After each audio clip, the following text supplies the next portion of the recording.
Hi student, how are you all?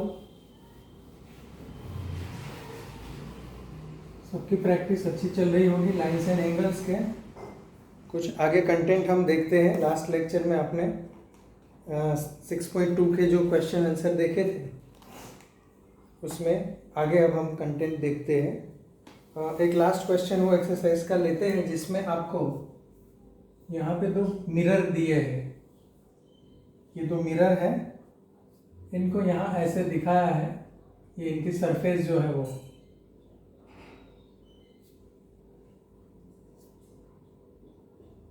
यहाँ पे mirror की सरफेस दी है आपको, और इनकी जो सरफेस है यहाँ पे नेमिंग किया है पी क्यू, फिर यहाँ पे है आर और एस, इस तरह से। फिर यहाँ से एक रे इंसिडेंट किया है यहाँ से लेके, तो वो रहा रिफ्लेक्ट होके यहाँ पे आता है और फिर इनका रिफ्लेक्शन यहाँ पे होता है। इस तरह से आपको रे दिया है और इनको नाम दे दिया है ए, जहाँ पे इंसिडेंट होता है बी, यहाँ पे आता है सी और यहाँ पे होगा डी। इस तरह से आपको दिया है और मिरर जो है वो पैरेलल प्लेस किया है, मतलब कि P Q parallel are S, ये हम ले सकते हैं। पी क्यू और आर एस जो है वो एक दूसरे के पैरेलल दिया हुआ है आपको, ये जो दो लाइन मिरर को रखा है वो, और यहाँ से रे इंसिडेंट किया है ए बी, वो यहाँ से रिफ्लेक्ट होके बी सी बनता है, फिर यहाँ से रिफ्लेक्शन होता है और ये सी डी बन जाता है। इस तरह से आपको दिया है, तो आपको प्रूव जो करना है वो है A B parallel C D, ये आपको प्रूव करना है। मतलब कि यहाँ पे जो मिरर दिया है पी क्यू और आर एस, ये दोनों को पैरेलल रखा, तो इसमें यहाँ से जो रे इंसिडेंट होता है और रिफ्लेक्ट होकर उसका रिफ्लेक्शन फिर यहाँ से रिफ्लेक्ट होता है। इस तरह से जो मिलते हैं दो रे ए बी और सी डी, ये भी पैरेलल है। इस तरह से आपको प्रूव करना है। अब ये प्रूव करने के लिए सबसे पहले आपको एक कंस्ट्रक्शन करना है। यहाँ पे आप एक कंस्ट्रक्शन करो, एक आप यहाँ पॉइंट ऑफ इंसिडेंट जो है यहाँ पे एक परपेंडिकुलर बी एम आप प्रोड्यूस करो, और यहाँ पे एक परपेंडिकुलर सी एन ले लो, जिनको हम ऐसे लिखेंगे construct B M perpendicular P Q and C N perpendicular R S. ये परपेंडिकुलर आर एस का है, ये बी एम जो है वो पी क्यू का है। इस तरह से दो लाइन परपेंडिकुलर आपने कंस्ट्रक्ट कर दी। अब आपने जो कंस्ट्रक्ट लाइन की है उसमें यहाँ पे जो एंगल बन रहे हैं इनको नाम दे दो। यहाँ पे ये जो एंगल बन रहा है मान लो इनको मैंने नाम दे दिया एंगल 1, इनको नाम दे दिया एंगल 2, यहाँ पे मिल रहा है वो है एंगल 3 और यहाँ पे एंगल 4।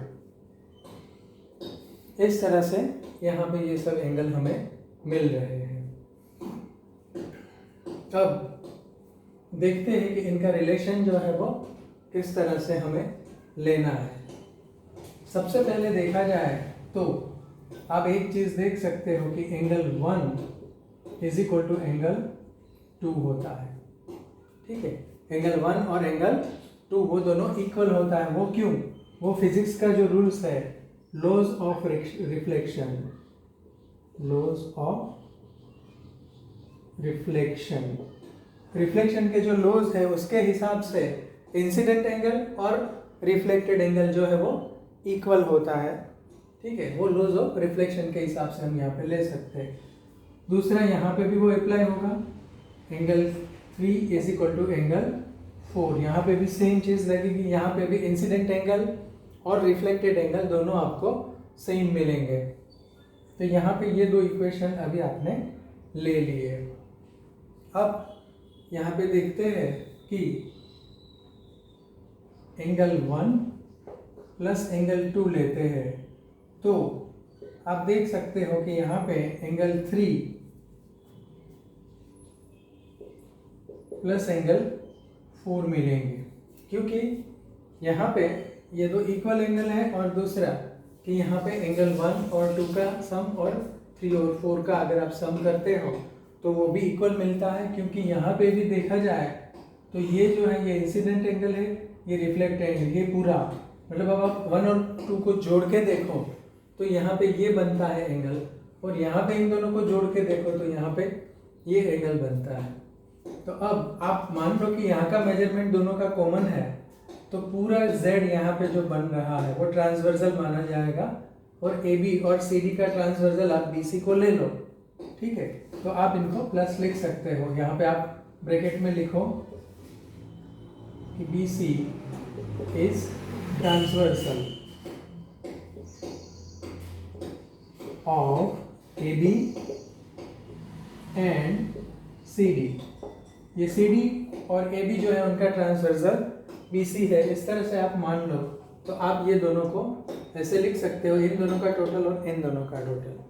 अब आप ध्यान से देखोगे कि ये दोनों का 1 + 2 जो है वो कौन सा एंगल देता है, तो आप लिख सकते हो कि एंगल ABC इक्वल टू, यहाँ पे आप देखोगे तो यहाँ पे देखोगे कि ये है एंगल BCD या तो DCB, कुछ भी कहो, BCD, ठीक है। तो ये दोनों एंगल है, ये इक्वल है, मतलब ये पूरा एंगल जो है ये इक्वल है, और सामने इंसिडेंट रे से जो पूरा एंगल मिल रहा है वो दोनों इक्वल है। मतलब देखो यहाँ पे मैं अलग लाइन से दर्शा रहा हूँ आपको, ये दोनों एंगल, क्योंकि ये ट्रांसवर्सल बन रहा है इसके लिए ये इक्वल होंगे। वो क्यों इक्वल होंगे, उसका रीजन है अल्टरनेट एंगल,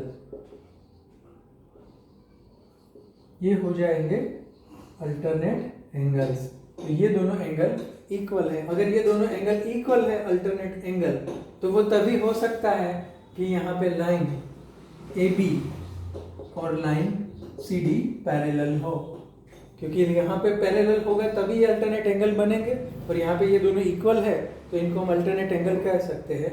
और ये दोनों अल्टरनेट एंगल है तो उसके ऊपर से हम यहाँ पे प्रूव कर सकते हैं कि AB और CD जो है वो पैरेलल लाइंस है। इस तरह से आप एक फिजिक्स का रूल्स जो है रिफ्लेक्शन का वो, और फिर हमने जो यहाँ पे दर्शाया है उस तरह से आप लिख के अरेंज करके इनको प्रूव कर सकते हो। अगली एक्सरसाइज है उसका क्वेश्चन देखते हैं।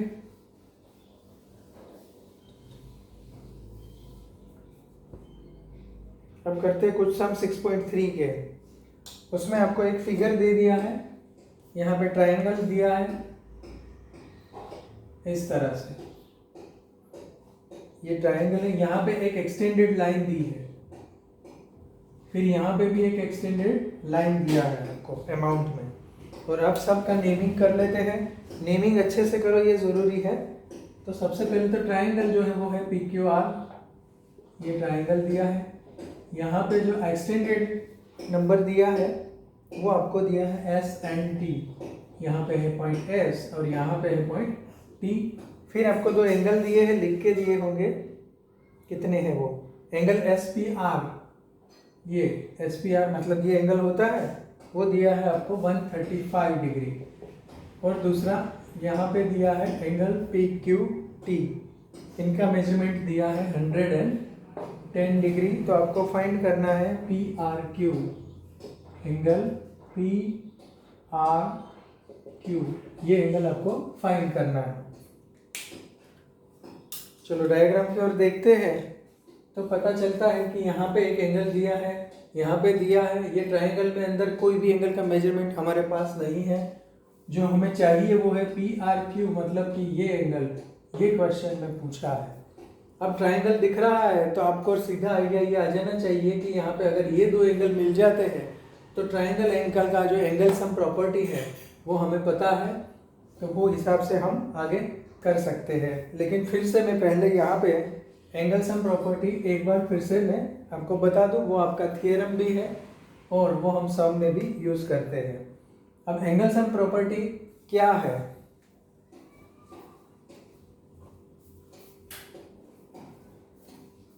तो एंगल सम प्रॉपर्टी का थियरी जो है उसमें है कि all angle of the sum of the all angle of the triangle has 180 degree. मतलब कि यहाँ पे ये मैंने ट्रायंगल ABC बनाया, यहाँ पे 3 एंगल आपको दिख रहा है A, B और C। तो यहाँ पे आप ऐसा कह सकते हो angle A plus angle B plus angle C is equal to 180 degree. इनको कहते हैं एंगल सम प्रॉपर्टी। इनको ब्रैकेट में आपको लिखने की ज़रूरत पड़े कभी भी रीज़न के लिए, तो आप यहाँ पे लिखोगे एंगल सम प्रॉपर्टी, ये हो गई।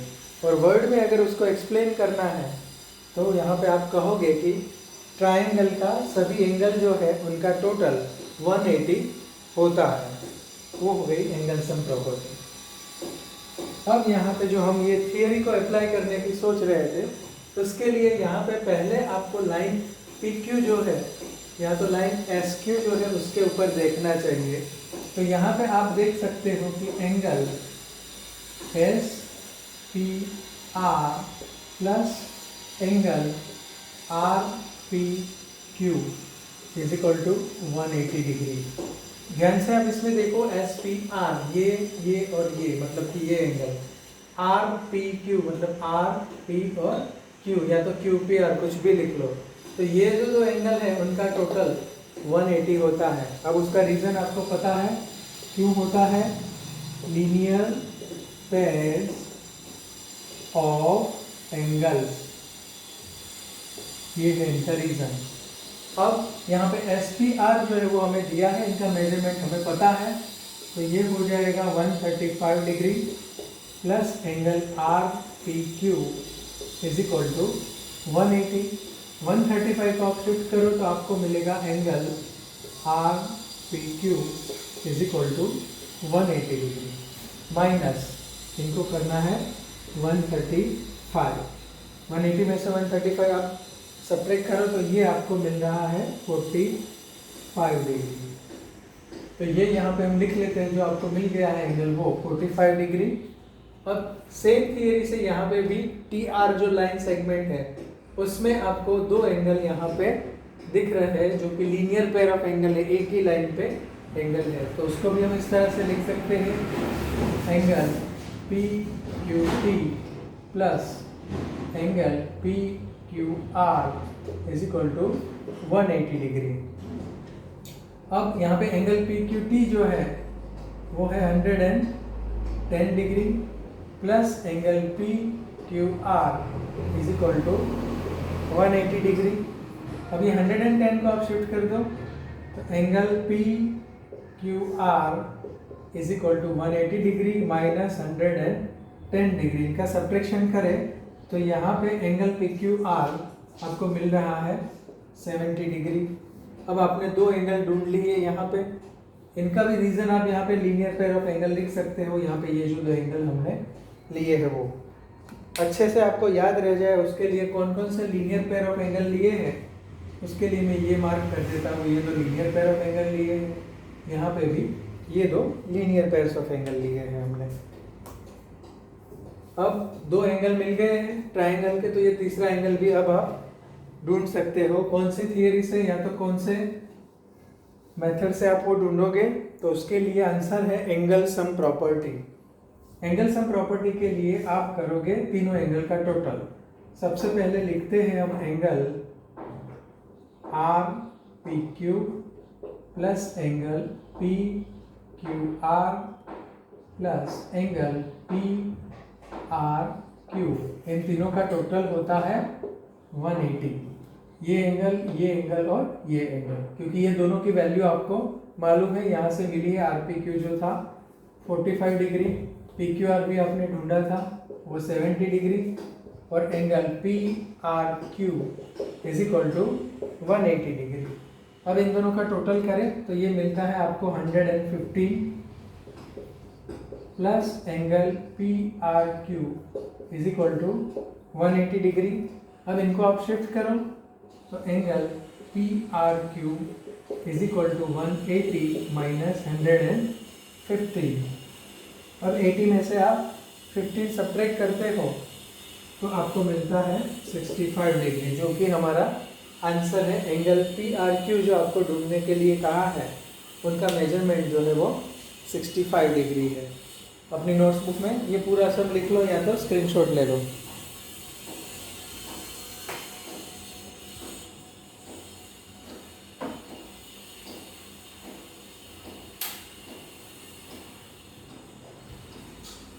चलो लिख लिया सबने। नेक्स्ट सम जो है उसकी अमाउंट आप लिख लो। अगर उसमें डायग्राम दिया है तो वो भी आपकी रफ बुक जो आप प्रैक्टिस के लिए साथ में लेके बैठे हो उसमें लिख लो। उसमें भी एक आपको ट्रायंगल दिया है, मैं यहाँ पे बना लेता हूँ आपके लिए। ये एक ट्रायंगल दिया है और इनका नेमिंग जो है वो आपको x, y और z इस तरह से दिया है। यहाँ पे एक पॉइंट मार्क किया है जिनको कहा है O और फिर इनको कनेक्ट कर दिया है इस तरह से। मेजरमेंट दिए हैं, यहाँ का एंगल जो है वो है 62 डिग्री। ये पूरा जो एंगल है वो यहाँ पे आपको दिया है 54। ये 54 जो है वो पूरा है यहाँ पे। और आपको फाइंड करना है एंगल OZY एंड दूसरा एंगल आपको फाइंड करना है YOZ, एंगल YOZ और OZY। ये दो एंगल आपको फाइंड करना है। और ये कहा है कि यहाँ पे ये जो दो लाइन है YO और ZO ये बाइसेक्टर है। बाइसेक्टर मतलब कि ये एंगल का ये दो पार्ट में डिवाइड करते हैं इनको। सबसे पहले क्वेश्चन में देख लेते हैं OZY मतलब कि ये एंगल ढूंढना है। YOZ मतलब कि ये एंगल ढूंढना है। चलो शुरू करते हैं। सबसे पहले यहाँ पे जो दिया है एंगल X और Y, ये पूरा X जो है 62 है, एंगल Y जो दिया है वो 54 है। तो सबसे पहले हम यहाँ पे ये तीसरा एंगल जो है वो ढूंढते हैं। इनके लिए आप ऐसा लिख सकते हो एंगल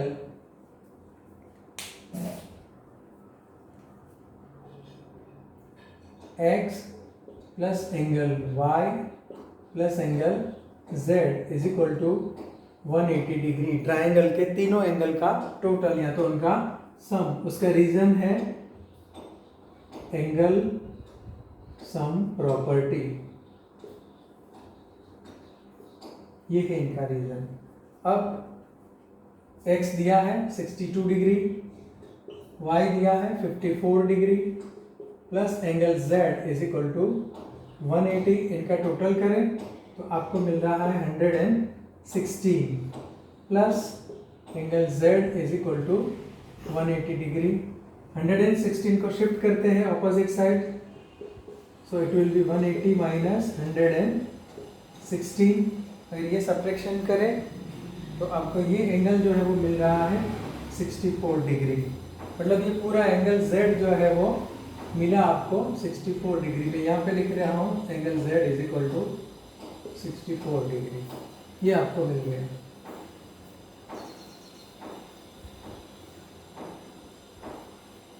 अब यहाँ पे एंगल z जो है वो बाइसेक्टर है, तो आप ऐसा कह सकते हैं, इनको दो पार्ट में डिवाइड करता है तो इनको लिख सकते हैं angle z is equal to 1/2 angle OZY। मतलब ये पूरा जो है एंगल वो z है तो OZY जो है उसका हाफ होगा। OZY जो है ये z एंगल का 1/2 होगा इस तरह से। अब यहाँ पे लिखते हैं OZY इज इक्वल टू 1/2 और एंगल z जो मिला था उसकी वैल्यू तो वो मिला था हमें 64 डिग्री। यहाँ पे कैंसिलेशन होगा तो ये आंसर आता है 32 डिग्री। तो अब ये OZY जो था वो मिल गया हमें 32 डिग्री, वो मैंने लिख लिया। अब यही तरह से हम यहाँ पे भी OYZ जो एंगल है, एंगल OYZ, ये एंगल नीचे वाला ट्राइंगल का एंगल यहाँ पे जो है OYZ वो हो जाएगा 1/2 एंगल Y। ये एंगल Y का हाफ होता है, पूरा जो है वो Y है तो हाफ जो है वो OYZ बनेगा। और Y आपको 54 डिग्री दिया है, so angle OYZ is equal to 1/2 into 54 degree. तो इनका डिवीजन आप कैंसिलेशन करोगे तो यहाँ पे आपको मिलेगा 27 डिग्री। मतलब यहाँ पे एंगल मिल रहा है 27 डिग्री। अब ये ढूंढने के लिए कहा था जो पहला वो तो मिल गया, ये आंसर हो गया angle O Z Y is equal to 32। ये वाई और जेड ढूंढना है, उसके लिए अब बहुत इजी हो गया। नीचे वाला जो ट्रायंगल है उसमें आपको वाई और जेड मतलब कि ये एंगल ढूंढना है, तो यहाँ पे ये एंगल और ये दोनों एंगल दिए हैं, तो ये जो शॉर्ट ट्रायंगल है ओ वाई जेड उसके लिए एंगल सम प्रॉपर्टी लिखते हैं। तो आप देखोगे कि यहाँ पे लिख सकते हैं angle Y O Z plus angle O Z Y plus angle O Y Z is equal to 180 degree. और इनका रीज़न जो है वो है एंगल सम प्रॉपर्टी, ये रीज़न है। तीनों एंगल का टोटल 180। अब वाई और जेड हमारे पास नहीं है, वो ढूंढना है, तो हम वाई और जेड को वाई और जेड ही रहने देते हैं। ओ जेड वाई हमने ढूंढ लिया है, यहाँ लिख भी लिया है, इट इज़ 32 डिग्री। और ओ वाई जेड भी हमने फाइंड कर लिया है, it is 27 degree and total will be 180। Now 27 plus 32 angle Y और Z plus it will be 59 is equal to 180 degree. अब वाई और जेड की वैल्यू चाहिए तो 59 को हम शिफ्ट करते हैं, एंगल वाई और Z is equal to 180 minus 59। और यहाँ पे आप इनमें से 59 को सब्ट्रैक्ट करते हो तो आपको मिलेगा 121 डिग्री। ये हो गया y और z। दो answer O Z Y 32 degree और y और z 121 डिग्री। तो इस तरह से आप एक और प्रॉपर्टी जो एंगल सम की प्रॉपर्टी है वो अब इस एक्सरसाइज में हमें यूज़ करनी है। बाकी जो आगे सभी चीज़ें हम पढ़ चुके हैं, जैसे लीनियर पेयर ऑफ एंगल होता है, वो सब चीज़ों का तो यूज़ होगा ही। कहीं पे कोई अल्टरनेट एंगल बन रहा है तो उसका भी यूज़ करके बाकी के जो सम है उनको सॉल्व करेंगे।